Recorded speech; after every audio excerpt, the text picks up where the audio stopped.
வாழ்க்கையை எதை நோக்கி ஓடிட்டு இருக்கு அப்படின்னு பார்த்தோம்னா எல்லாம் ஒரு நாளைக்கு மாறிடும் அப்படிங்கிற அந்த சக்தி வாய்ந்த எண்ணத்தினால் மட்டுமே நமது வாழ்க்கை தினம் தினம் ஓடிக்கொண்டு இருக்கு.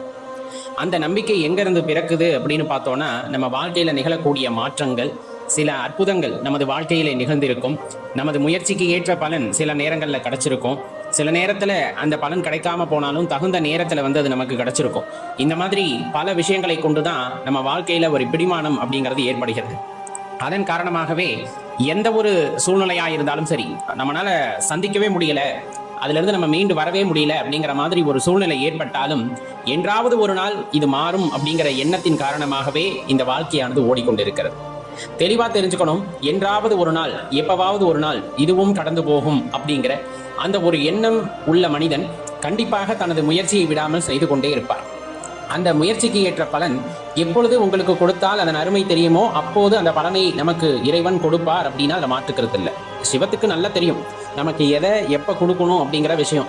ஏன்னா சில நேரங்களில் ஆரம்ப காலகட்டத்திலேயே நமக்கு வெற்றியை கொடுத்துட்டா அதனுடைய அருமை புரியாது, தலைகால் புரியாமல் ஆட ஆரம்பிச்சிருவோம்.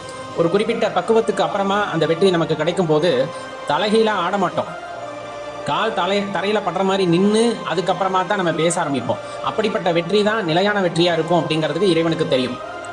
அதே போலதான் ஆரம்ப காலகட்டத்தில் இப்ப ஆன்மீகத்துக்குள்ள போனதுமே இரையாற்றலை உணர்ந்து கொள்ள முடியுமா அப்படின்னு பல பேர் கேட்டா அதற்கான விடை முடியாது அப்படிங்கறத எடுத்ததுமே சொல்லிடலாம். அது எல்லாத்துக்குமே அந்த வாய்க்க பெறுகிறதா அப்படின்னாலும் கிடையாது. ஆரம்ப காலகட்டத்தில் சாதகர்கள் தொடர்ந்து தனது முயற்சிகளை மேற்கொள்ளும் பொழுது, குருவாயிலாக முயற்சிகளை மேற்கொள்ளும் போதும் கூட சில பேருக்கு பல ஆண்டுகள் எடுக்கின்றன. காரணம், அவர்கள் ஒரு விழிப்புணர்வு நிலையில் இல்லையா அப்படின்னு கேட்டா அப்படி கிடையாது. இருந்தாலும் அந்த விழிப்புணர்வு நிலையில் இருந்தாலும் அந்த ஆற்றலை உணர்வதற்கான பக்குவத்தை நாம் இன்னும் அடையவில்லை அப்படிங்கிறது தான் அதனுடைய உட்பொருளாக இருக்கும்.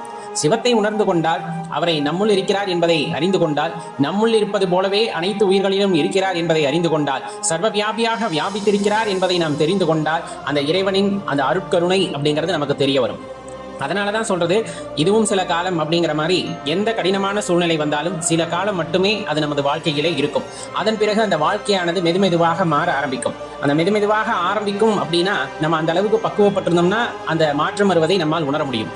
ஒவ்வொரு தரக்கையும் அடி வாங்கும் போதும் மீண்டும் அதே தவறை செய்து கொண்டு அதிலிருந்து ஒரு உணர்தலை பெறவில்லை என்றால், அதிலிருந்து ஒரு அனுபவத்தை நாம் பெறவில்லை என்றால் கண்டிப்பாக வாழ்க்கையே மாறினாலும் அந்த வாழ்க்கையில் ஏற்படுகின்ற மாற்றங்களை உணராமல் தான் நாம் இருப்போம் அப்படிங்கிறது தான் அந்த இடத்துல தெரிஞ்சுக்கணும். இன்னொன்று, எப்பவுமே சிவத்தின் மீது நம்பிக்கை கொண்ட, ஈடுபாடு கொண்ட ஒருவருக்கு சிவத்தின் மீது அளவற்ற நம்பிக்கை இருக்கும். அதாவது அசைக்க முடியாத நம்பிக்கை. நம்ம வாழ்க்கையில ஏதேனும் பெரிதாக நன்மையோ தீமையோ எது ஏற்படினும் சரி, எல்லாம் இறைவன் காட்டிய வழி அப்படின்ட்டு அமைதியா இருப்பாங்க. சந்தோஷம் வந்தா கூட முகத்துல கொஞ்சம் கூட காமிச்சுக்க மாட்டாங்க. அதுக்காக அவங்க ஆனந்தமா இல்லையா அப்படின்னு கேட்டா கிடையாது. அவங்க எல்லா நேரமுமே ஆனந்தமாக இருப்பதன் காரணமாக வருகின்ற ஆனந்தத்தை ரொம்ப பெருசா எடுத்துக்க மாட்டாங்க. அவங்க ஆனந்தமே இல்லாம ரொம்ப கஷ்டப்பட்டுக்கிட்டு இருந்தாதான் புதுசா ஒரு விஷயம் நடக்கும் போது ஆஹா அப்படின்ற அந்த புருவத்தை உயர்த்தி தனது மகிழ்ச்சியை வெளிப்படுத்துவார்கள். அவர்கள் உள்ளத்தளவிலே எப்பொழுதுமே இறைவனை நினைத்து அவரை உணர்ந்த நிலையிலே, விழிப்புணர்வு நிலையிலே இருக்கும் பொழுது கண்டிப்பா அவங்க சந்தோஷத்தோட உச்சத்துல இருக்கிறனால புதுசா ஏதாவது ஒரு நல்லது அப்படின்னு நடந்ததுன்னா, அதாவது நம்மளை பொறுத்து நமக்கெல்லாம் ஏதாச்சும் ஒரு நல்லது நடக்குது அப்படிங்கிறது அவங்களுக்கு நடந்தா அது பெருசா எடுத்துக்க மாட்டாங்க. அதே போல ஒரு பிரிவோ அல்லது ஒரு துன்பமோ ஒருவருக்கு ஏற்படுகிறது அப்படிங்கும் போதும் அது அவங்களை பெருசாவே பாதிக்காது.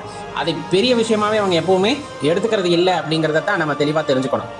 அப்ப சிவத்தை உணர்கின்ற ஒருவர் கண்டிப்பாக எல்லாம் கடந்து போகும் என்ற நிலைக்கும் வருவார், எதுவும் நிரந்தரம் இல்லை அப்படிங்கிற நிலைக்கும் கண்டிப்பா வருவார். அவ்வாறு வருவதன் மூலமாக வாழ்க்கையை அவர்களால் அழகாக வாழ முடியும் அப்படின்னா அதுல எல்லளவும் சந்தேகம் வேண்டாம்.